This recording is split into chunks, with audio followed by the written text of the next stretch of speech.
Hello दोस्तों, कैसे हैं आप सब। आज मैं लेके आऊं आपके लिए एक अनदर वीडियो। दोस्तों, आज मैं बात करने वाला हूं कि सेटलमेंट अमाउंट आपको कैसे देना चाहिए। आप ही में से काफी सारे लोग सवाल पूछते हैं कि सर मैं सेटलमेंट अमाउंट किसको पे करूं। जब हमारे पास आउटस्टैंडिंग होता है, जब हम काफी दिनों से पेमेंट नहीं कर रहे होते, हमारे पास कभी रिकवरी एजेंट आते हैं, कभी कॉल्स आती है, तो हम क्या करते हैं, घबराते हैं। हम सोचते हैं कि कैसे ना कैसे करके इनसे पीछा छुड़ाया जाए। हम सोचते हैं कि रिकवरी एजेंट से कैसे पीछा छुड़ाया जाए, कैसे कॉल आनी बंद हो जाए, क्या हमको करना पड़ेगा। और मैं अगर सेटलमेंट कराऊं तो कैसे पता चलेगा कि यार मेरे पास सचमुच में जो है मेरा सेटलमेंट हो चुका है, ये अमाउंट जो मैं पे कर रहा हूँ वो सही हाथों में जा रहा है कि नहीं जा रहा, वो आज मैं आपको क्लियर करने वाला हूँ। दोस्तों, वैसे तो मैंने यूट्यूब पे काफी सारे वीडियोस बनाए हैं सेटलमेंट से related, credit card settlement, SBI card settlement, yes bank credit card, काफी सारे जो है क्रेडिट कार्ड से रिलेटेड सेटलमेंट वीडियोस बनाए हैं।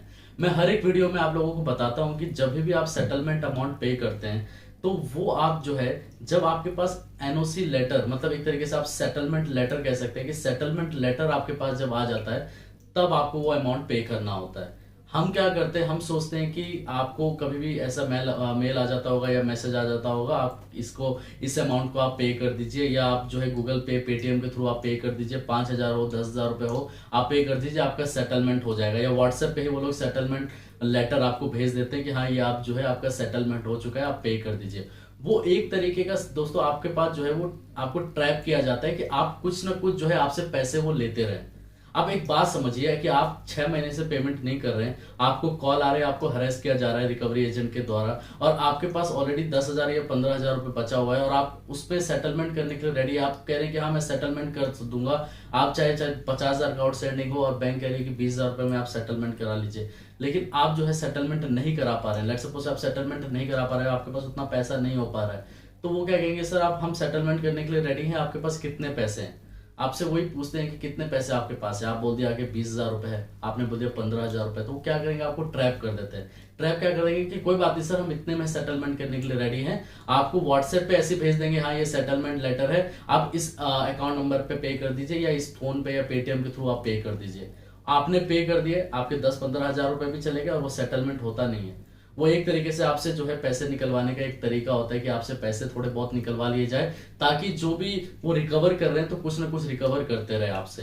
तो कभी भी जब भी आप जो सेटलमेंट कराते हैं तो पहली बात तो घबराए नहीं। जाहिर सी बात है लोग घबराते हैं क्योंकि पहली बात इनका कोई एक्सपीरियंस या कभी उन्होंने कोई कोर्स तो किया नहीं है। जाहिर सी बात है क्योंकि जिनके साथ ऐसा होता है तो वो इस चीज को जान सकता है। मतलब वर्बली कोई बातें अगर आपको बता रहा है कि ये होगा वो होगा, फलाना, उन सब बातों पे ना जाए। जब मैंने खुद सेटलमेंट कराया था, आप देख सकते हैं मेरे सिविल पे आज तक एंट्री है, 4 साल हो चुके हैं सेटलमेंट की, जहां पर मैंने खुद से जो है एसबीआई कार्ड का जब सेटलमेंट कराया, मेरे साथ क्या क्या वो सारी बातें मैंने उस वीडियो से बताई थी।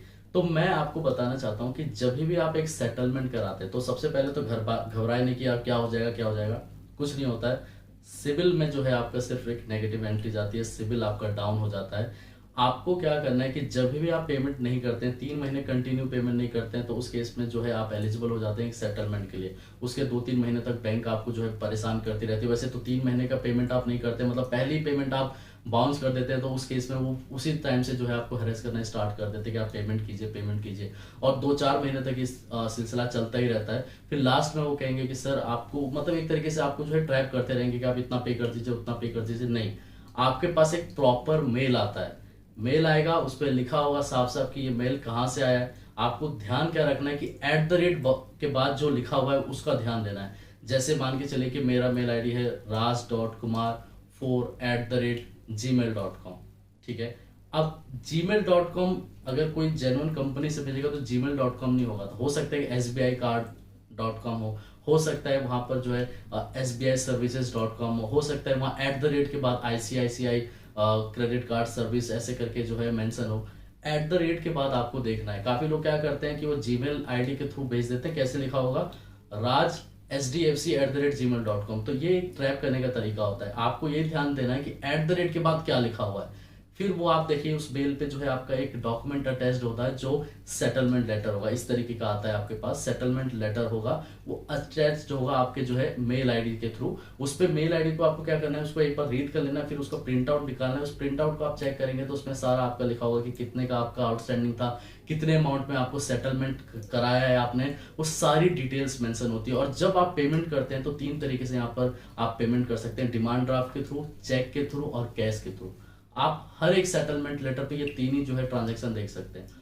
अगर आप कैश के थ्रू कर रहे हैं तो आप डायरेक्टली जाके उनके ऑफिस में जाके पेमेंट कर सकते हैं। चेक के थ्रू कर रहे हैं तो उस कंपनी का नाम या उस बैंक का नाम जिसका आपने सेटलमेंट कराया, मतलब या बजाज का हो सकता है, होम क्रेडिट का हो सकता है, उसके बिहाफ पे जो है पेमेंट जाएगी। या डिमांड ड्राफ्ट, तो जाहिर सी बात है कि डिमांड ड्राफ्ट उस कंपनी के नाम पे होगी या उस बैंक के नाम पे होगी जिसका आपने सेटलमेंट कराया है। तो कभी भी आप सेटलमेंट कराते हैं तो सेटलमेंट लेटर आपको पहले मिलता है, आप उसको रीड करते हैं, आप उसको प्रॉपर पढ़ते हैं कि हाँ ये सेटलमेंट इतने अमाउंट का 1 लाख आउटस्टैंडिंग था तो वो 40,000 में जो है आपका सेटलमेंट हो रहा है, वो सारी डिटेल आपकी मेंशन होती है, तब जो है आपको पेमेंट करना होता है। अगर उससे पहले आप रिकवरी एजेंट को पैसे दे रहे हैं या किसी भी कंपनी को पैसे दे रहे हैं बिना सोचे समझे तो वो एक सेटलमेंट नहीं कहलाता है। सेटलमेंट आपके पास प्रूफ होना चाहिए कि हाँ मैंने सेटलमेंट करा लिया है, तो सेटलमेंट लेटर आपको पहले मिलता है, फिर आपको जो है पेमेंट करना है।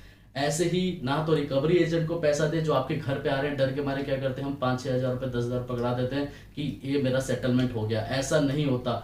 वर्बली किसी के बातों में ना जाए, जब आपके पास प्रॉपर मेल आ जाती है फिर जो है आपको सेटलमेंट अमाउंट पे करना होता है, या आप उसको मंथली वाइज भी पे कर सकते हैं। 3 महीने 6 महीने का टाइम या मैक्सिमम 9 मंथ का टाइम जो है आपको मिलता है। अगर ये टाइम मिलता भी है तो वो भी आपके सेटलमेंट लेटर पे लिखा रहेगा कि कौन से डेट को जो है आपको पेमेंट करनी है। अगर मान के चले कि वो पेमेंट का डेट भी आप चूक जाते हैं, मतलब कि उस दिन पेमेंट आप नहीं कर पाते हैं, तो उस केस में जो है वो सेटलमेंट का जो चैन होता है वो टूट जाता है, फिर आपको बैंक फिर हैरेस करने लगेगी। तो इसलिए जब भी आप सेटलमेंट कराते हैं तो ये कंफर्म हो जाए कि आपके पास उतना पैसा है कि आप उसको पे कर सके।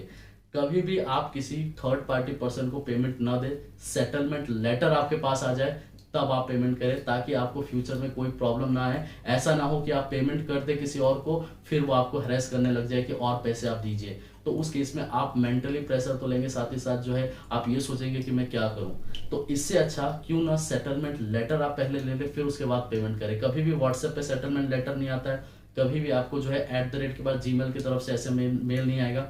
आपके पास अगर कंपनी की तरफ से मेल आ रहा है तो @ के बाद चेक करें कि वो @ के बाद क्या लिखा है, वेरीफाई करें, उसके बाद ही जो है आप पेमेंट करें।